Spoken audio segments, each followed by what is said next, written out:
मुंबईमध्ये अमराठी rickshaw taxi चालकांची मराठी शिकण्याची अंतिम मुदत संपलेली आहे। मराठीच्या परीक्षेत तब्बल 7,750 चालक नापास झालेले आहेत आणि त्यामुळे त्यांना पुन्हा मराठीचे धडे गिरवावे लागणार आहेत।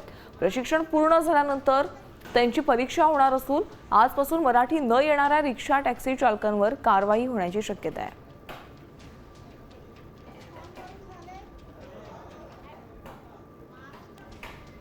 तुम्हाला जर पकडण्यात आलं, तुम्हाला मराठीचं ज्ञान नसेल, हिंदी जर पूर्णतः तुम्ही बोलत असाल आणि मराठी बोलत नसाल तर तुम्हाला 30 दिवसांची मुदत देण्यात येईल। 30 दिवसामध्ये जर तुम्ही मराठी शिकलात तर तुमचं लायसन्स 3 महिन्याकरता निलंबित करणं जे कायद्यामध्ये आहे ते केलं जाणार नाही, परंतु तुम्ही नाही शिकलात तर ते निलंबित करण्यात येईल। 3 महिन्यामध्ये सुद्धा तुम्ही जर शिकू शकला नाहीत तर मग मात्र तुमचं लायसन्स रद्द करण्यात येईल। किंबहुना तुम्ही परमिटसाठी जेव्हा आमच्याकडे याल तेव्हा परमिट घेत असताना सुद्धा आम्ही तुमचं मराठीचं ज्ञान बघू आणि त्यानंतरही तुम्हाला मराठी नाही आलं तर मात्र आम्हाला परमिट सुद्धा रद्द करावं लागेल।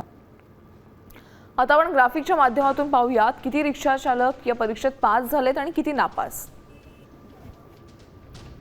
अजून अर्ज 1,70,000 आहेत